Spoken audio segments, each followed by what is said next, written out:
Hello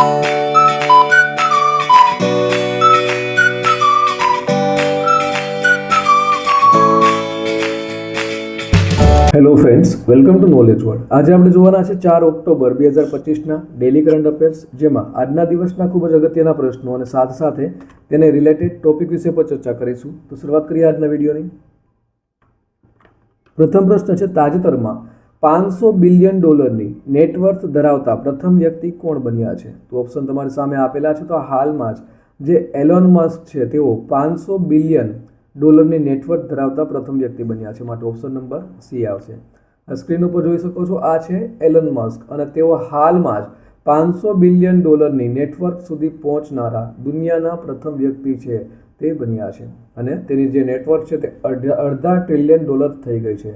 અને બીજા number ઉપર આવે છે લેરી એલિસન અને તે બીજા સૌથી ધનિક વ્યક્તિ છે. ત્યાર પછી જોઈએ, તાજેતરમાં ઇલેક્ટ્રિક વાહનો માટે એકોસ્ટિક વાહન ચેતવણી સિસ્ટમ કોણે ફરજિયાત બનાવી છે? તો આ જે સિસ્ટમ છે તે આપણા દેશ ભારત દ્વારા ઇલેક્ટ્રિક વાહનો માટે એકોસ્ટિક વાહન ચેતવણી સિસ્ટમ છે તે ફરજિયાત બનાવવામાં આવી છે. માટે ઓપ્શન નંબર એ આવશે, ભારત.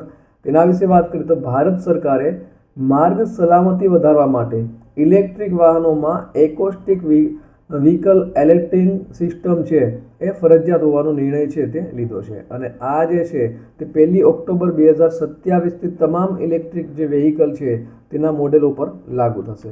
વાત કરીએ આપણે ભારતની, તો ભારતના કરંટ પોઈન્ટ વિશે વાત કરીએ તો હાલમાં જ આપણા દેશ ભારત દ્વારા રેલ આધારિત મોબાઈલ લોન્ચરથી અગ્નિ P મિસાઇલ છે તેનું સફળતાપૂર્વક પરીક્ષણ કરવામાં આવ્યું છે. ભારત દ્વારા 31 માર્ચ 2026 સુધી ચાંદીની આયાત ઉપર પ્રતિબંધ છે તે મૂકવામાં આવ્યો છે. 8મી યુપીયુ કોંગ્રેસમાં વહીવટ અને પોસ્ટલ ઓપરેશન્સ કાઉન્સિલમાં ભારત છે તે ફરીવાર ચૂંટાયું છે. ભારત દ્વારા ટ્રાય સર્વિસીસ એજ્યુકેશન કોર્પ્સ છે તે બનાવવામાં આવશે. હાલમાં જ ભારતે વિશ્વ કક્ષાના બ્લુ પોર્ટ બનાવવા માટે ફાઓ સાથે ભાગીદારી છે તે કરશે. ભારત છે તે 2027માં 5મી કોસ્ટગાર્ડ ગ્લોબલ સમિટ છે તેનું આયોજન કરશે.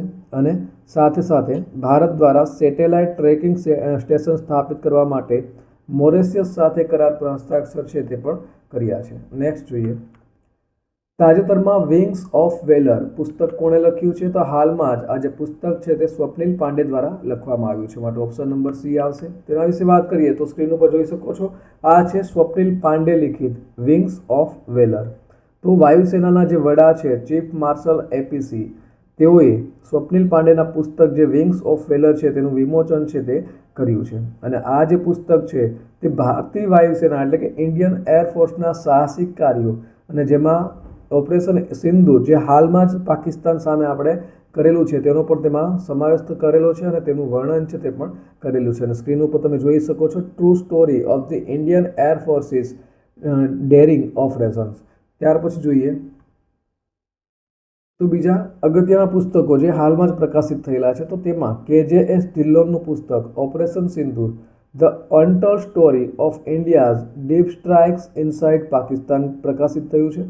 મનોજ ઝાનું નવું પુસ્તક છે in praise of coalition politics, આ પ્રકાશિત થયું છે. કંચન ચક્રવર્તી દ્વારા જસ્ટિસ ડેનિડ જસ્ટિસ લોસ્ટ, આ જે પુસ્તક છે તે લખવામાં આવ્યું છે. અનુપમ ખેરે તેના ચોથા પુસ્તક ડિફરન્ટ બટ નો લેસ ની જાહેરાત કરી છે.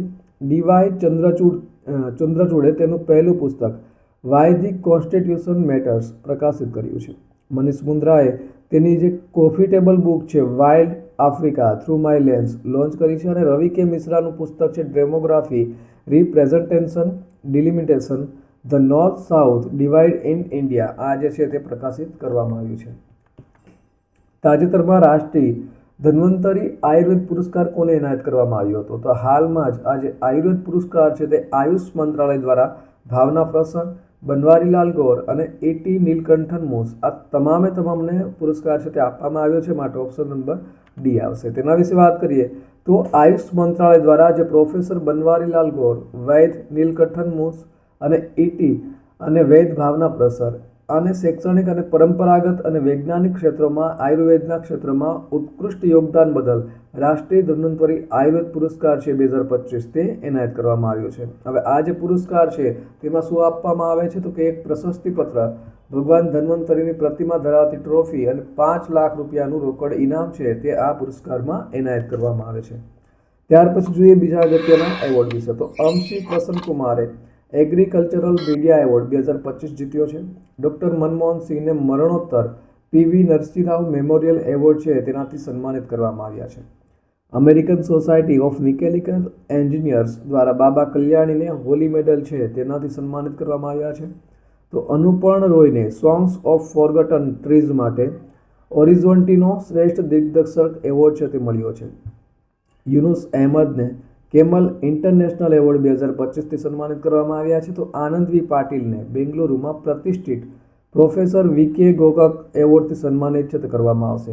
જીનાલી મોદીને UNEP young champions of the earth award 2025 મળ્યો છે. તો કીર સ્ટારમનને લિવિંગ બ્રિજ ઓનરથી સન્માનિત છે તે કરવામાં આવશે. ત્યાર પછી જોઈએ તાજેતરમાં કયા દેશે 4 નવી વિઝિટ વિઝા શ્રેણીઓ છે તે રજૂ કરી છે. તો હાલમાં જ આ જે વિઝિટ વિઝા શ્રેણીઓ છે તે યુએઈ દ્વારા રજૂ કરવામાં આવી છે, માટે ઓપ્શન નંબર ડી આવશે. તેના વિશે વાત કરીએ તો યુએઈ દ્વારા એટલે કે સંયુક્ત આરબ ઇમારત દ્વારા 4 નવી વિઝિટ વિઝા શ્રેણીઓ શરૂ કરવામાં આવી છે. હવે 4 વિભાગ ક્યાં ક્યાં છે તો કે એક તો આર્ટિફિશિયલ ઇન્ટેલિજન્ટ વિશેષજ્ઞ વિઝા, બીજા નંબર ઉપર મનોરંજન વિઝા, ત્રીજા નંબર ઉપર કાર્યક્રમ વિઝા અને ચોથા નંબર ઉપર પર્યટન વિઝા. તો આ 4 શ્રેણીઓ છે તે શરૂ કરવામાં આવી છે. ત્યાર પછી જોઈએ તો તેના કરંટ પોઈન્ટ વિશે જોઈએ તો હાલમાં જ વર્લ્ડ ગ્રીન ઇકોનોમી સમિટ 2025 છે તેમાં તે દુબઈમાં યોજાઈ હતી.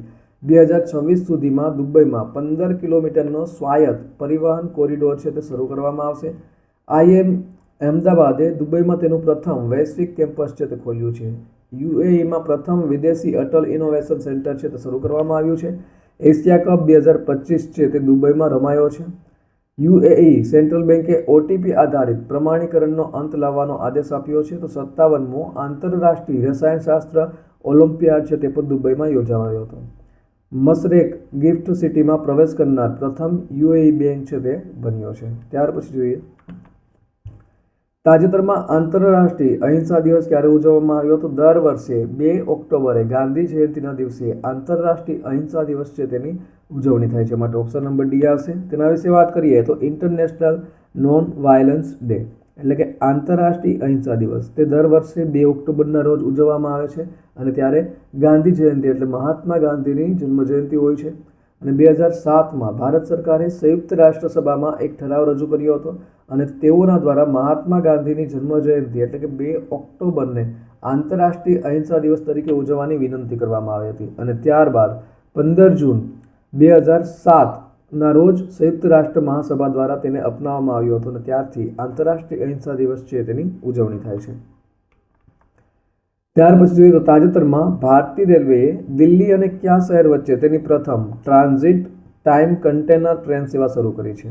તો હાલમાં જ ભારતીય રેલવે દ્વારા દિલ્હી અને કોલકાતા વચ્ચે આ જે પ્રથમ ટ્રાન્ઝિટ ટાઈમ કન્ટેનર સેવા છે તે શરૂ કરવામાં આવી છે, માટે ઓપ્શન નંબર ડી આવશે. તેના વિશે વાત કરીએ તો ભારતીય રેલવે દ્વારા દિલ્હી અને કોલકાતા વચ્ચે પાયલોટ પ્રોજેક્ટ તરીકે પ્રથમ guaranteed transit time container rail સેવા છે તે શરૂ કરવામાં આવી છે. અને આ સેવા છે તે દિલ્હીના ICD તુગલકાબાદ ટર્મિનલથી કન્ટેનર કોર્પોરેશન ઓફ ઇન્ડિયા લિમિટેડના આગ્રા અને કાનપુર ટર્મિનલ દ્વારા CTCS કોલકાતા સુધી ચાલશે.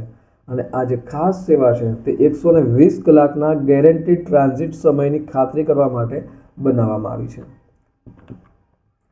તાજેતરમાં માય ભારત મોબાઈલ એપ્લિકેશન કોણે લોન્ચ કરી છે તો હાલમાં જ આ જે એપ્લિકેશન છે તે ડૉક્ટર મનસુખ માંડવિયા દ્વારા લોન્ચ કરવામાં આવી છે, માટે ઓપ્શન નંબર એ આવશે. તેના વિશે વાત કરીએ તો સ્ક્રીન ઉપર તમે જોઈ શકો છો આ છે મનસુખ માંડવિયા અને તેઓના દ્વારા my Bharat portal my Bharat mobile application છે તે નવી દિલ્હીમાં લોન્ચ કરવામાં આવી છે. અને આ એપ્લિકેશન છે તે ભારતના યુવાનોને સશક્ત બનાવવાના સરકારના વિઝનને સાકાર કરવા તરફ એક ઐતિહાસિક પગલું છે. ત્યાર પછી જોઈએ તાજેતરમાં પંડિત છન્નુલાલ મિશ્રાનું અવસાન થયું. તેઓ કોણ હતા તો તેઓ એક ગાયક હતા, માટે ઓપ્શન નંબર એ આવશે. તેના વિશે વાત કરીએ તો સ્ક્રીન ઉપર તમે જોઈ શકો છો આ છે પદ્મ વિભૂષણ પુરસ્કાર વિજેતા ગાયક અને હિન્દુસ્તાન શાસ્ત્રીય સંગીતના પ્રખ્યાત વ્યક્તિ પંડિત છન્નુલાલ મિશ્રા અને તેઓનું ઉત્તર પ્રદેશના મિર્ઝાપુરમાં લાંબી બીમારી બાદ 89 વર્ષની વયે તેનું અવસાન થયું છે. અને આ પ્રસંગે વડાપ્રધાન નરેન્દ્ર મોદી અને આપણા જે ઉપરાષ્ટ્રપતિ છે તેઓના દ્વારા પણ શોક છે તે વ્યક્ત કરવામાં આવ્યો હતો. ત્યાર પછી જોઈએ તાજેતરમાં દક્ષિણ કોરિયા અને કયા દેશે સહિયારા સામાજિક પડકારોનો સામનો કરવા માટે કરાર પર હસ્તાક્ષર કર્યા છે? તો હાલમાં જ આ જે કરાર છે તેના ઉપર હસ્તાક્ષર છે તે દક્ષિણ કોરિયા અને જાપાન દ્વારા કરવામાં આવ્યા છે. માટે ઓપ્શન નંબર બી આવશે. તેના વિશે વાત કરીએ તો દક્ષિણ કોરિયા અને જાપાન સહિયારા સામાજિક પડકારોનો સામનો કરવા માટે અને નીચા જન્મદર અને વૃદ્ધ વસ્તીને સંબોધવા માટે એક કરાર ઉપર હસ્તાક્ષર છે તે કર્યો છે. વાત કરીએ આપણે જાપાનના કરંટ પોઈન્ટની તો હાલમાં જ વડાપ્રધાન મોદીને જાપાનમાં એક શુભ દારૂમાં ઢીંગલી છે તે ભેટ આપવામાં આવી હતી. FISU વર્લ્ડ યુનિવર્સિટી ગેમ્સ 2025માં જાપાન છે તે મેડલ ટેલીમાં ટોચ ઉપર હતું અને ભારત 20મા ક્રમે હતું. CUCએ જાપાન ઓપન બેડમિન્ટન 2025માં પુરુષોનો સિંગલ્સ ટાઇટલ જીત્યો છે.